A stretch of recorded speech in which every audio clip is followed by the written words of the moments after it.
Sometimes when these words come out of my mouth, I I don't know what they mean. And then their meaning unfolds in my life. And this was one of those cases. So welcome to my world. Meet my family. And right there in the middle, you see someone I call Mrs. B. And you know, she's a completely man-made drum. And she has the heart of the hive. She's been with me since 2006 and traveled all over the world. Thank you, Mrs. B, for what you hold for us in our holding journey. So after I received this message, in 2008, that I was an interspecies ambassador, and in 2010, realized that these were the two relationships I was to focus on. 4 species of sacred elder trees actually adopted me. Can everybody see the screen? I'm just checking. Can you let me know, Pamela?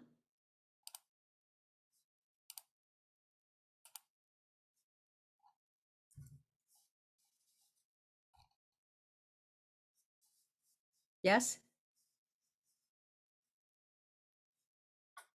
Sorry, everyone. I'm just checking. Yes, we can see you. I see the screen. I mean, the Thank screen you. share. Thank you very much. Thank you. I just wasn't sure. All right, so 4 species of sacred elder trees adopted me. These are all in British Columbia: the Sitka spruce, the red western cedar, the weeping willow, and the cottonwood, all in different locations. And over the years, they taught me how to slow down, sit still, and listen. I'm deeply, deeply, deeply grateful to these elders who continue to support and guide me in my journey. In 2012, I bonded with Ishtako, Fraser River, on the Clayton territory in Prince George, British Columbia, Northern Turtle Island. It was many years actually before I learned his Clayton name, which is Shtako, and that his name means the waters within each other. The first 7 months of our bonding is akin to a marriage. And I have many, many stories and songs about how our partnership unfolded. By him living in my house in a mason jar, like you see me kissing there at the river. 2022 marks the 10-year anniversary of our bonding. And I cried when I left Prince George 3 weeks ago, knowing that, of course, he lives in my heart, but that I was leaving his banks.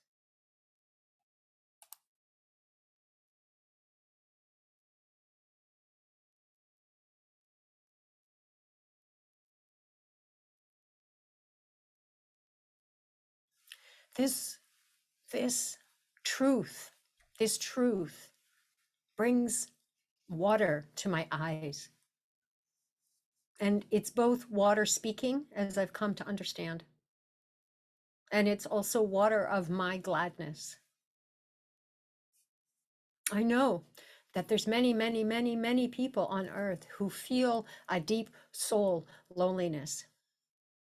And I know that many of us are conditioned to believe that the assuage, the comfort of that feeling of loneliness is meant to come through our human relations. And I believe that that's true for some of us. But for others of us, those of us like me who are wired into Mother Earth, it was only when I admitted this and began to step fully into this relationship that my loneliness disappeared. And my purpose and reason for being here started to arise in me. And so this is one of the reasons why I feel that developing a relationship with a body of water or a tree that's personal to you is extremely important for our mental health and to give us the strength and the courage to be fully who we are in their witnessing of us and in their loving of us. Nokopila. Nokopila is a very famous tree being in Cape Town, South Africa. She's more than 400 years old. She is a giant wild fig tree, and she lives behind the Ubuntu Wellness Center in Cape Town on Kloof Street. Her name means the all-healing mother tree, and she truly is. We bonded in 2019 during a dark night of my soul in Cape Town. And out of all that darkness and dissolution, we met in person and we recognized each other. She gave me a healing, a balm in through my third eye that I needed desperately to stabilize me and to remember who I am. I am a being of love. That sometimes in the polarity, the reaction, the judgment, I forget. I'm a being of love, and I have a place with my nature elders, even if I'm having trouble being in a place with my human relatives. We have a shared mission. Remember how I said, like, each of my elders, we have a different relationship. So my mission is earth harmony, and so is hers. And so we resolved before I left Cape Town to continue our mission together, to serve earth harmony.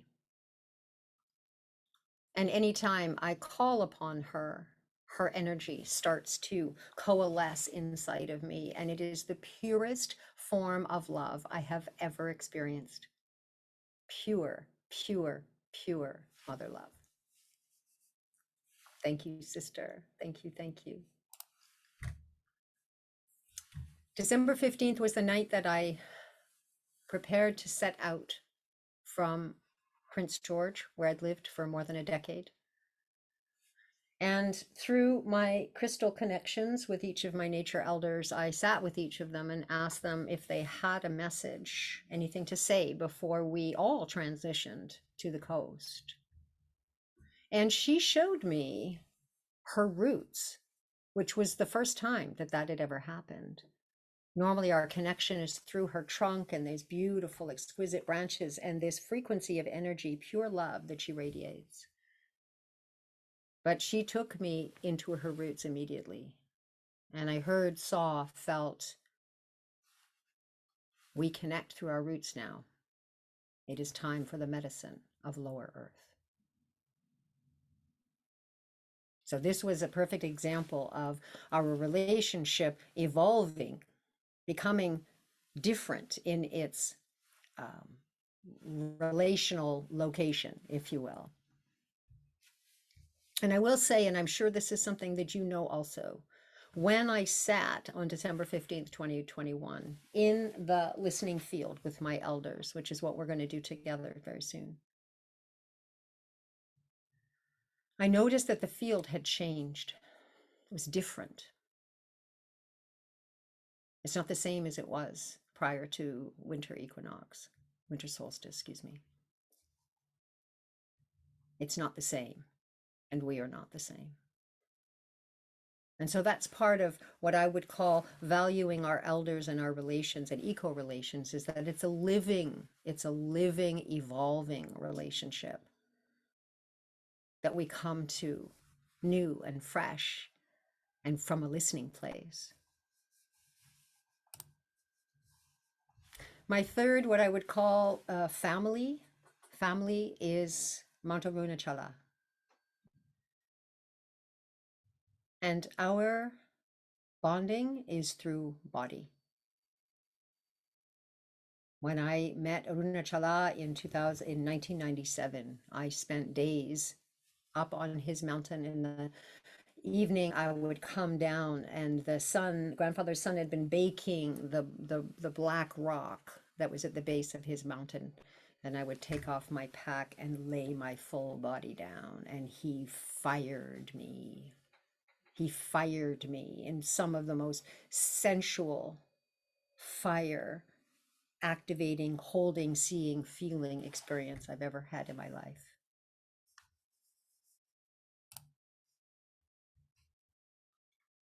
On my birthday this year, I held an eco lab. This is an online experience I've been holding this year, where each of us are exploring our relationship with the waters in our own body.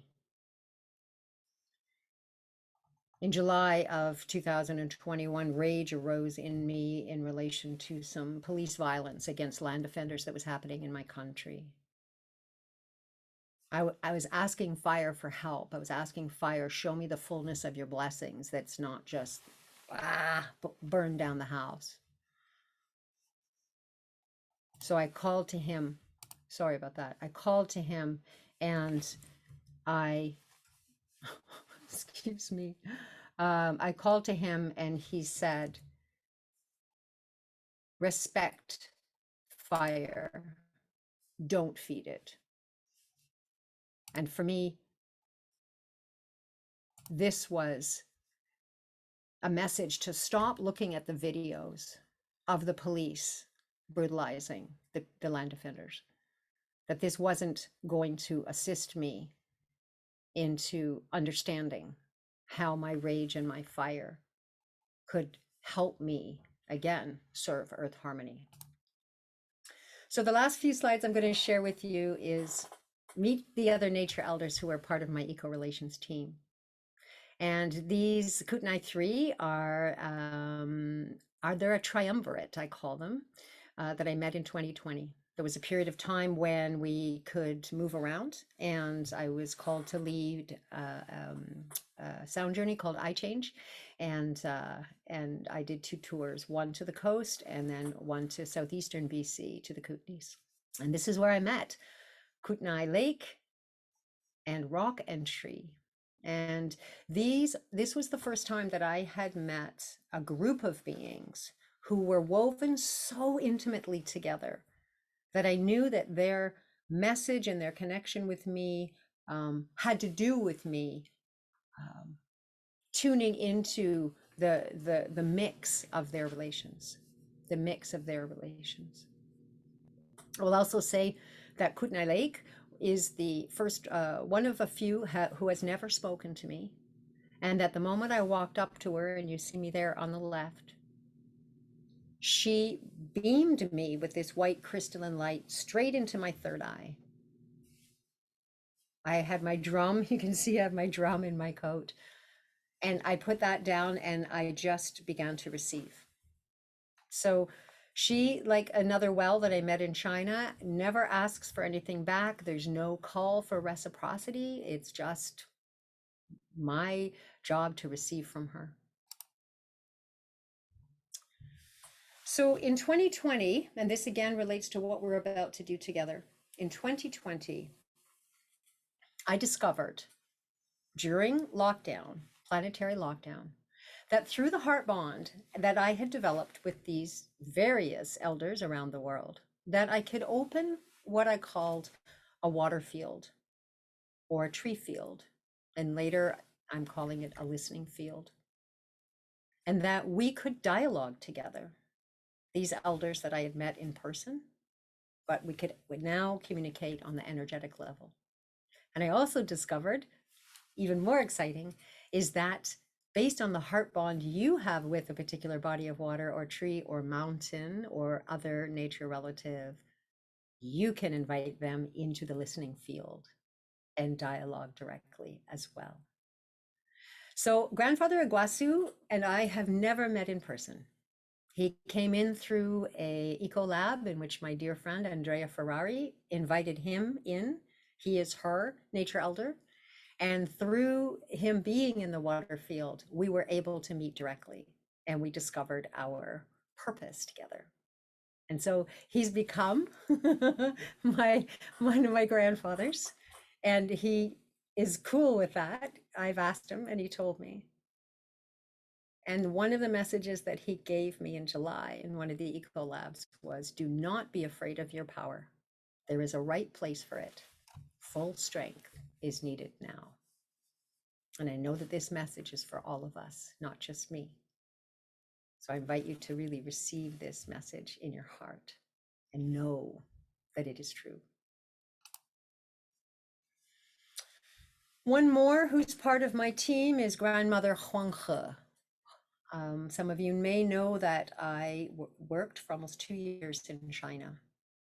I worked for a private company and I designed nature connection programs. And while I was there, I had an opportunity to do 2 water pilgrimages. And in 2017, which was my second year, I took a pilgrimage as far as I could get to the headwaters of the Yellow River. And I ended up in Machu, which is a Tibetan town on the grasslands.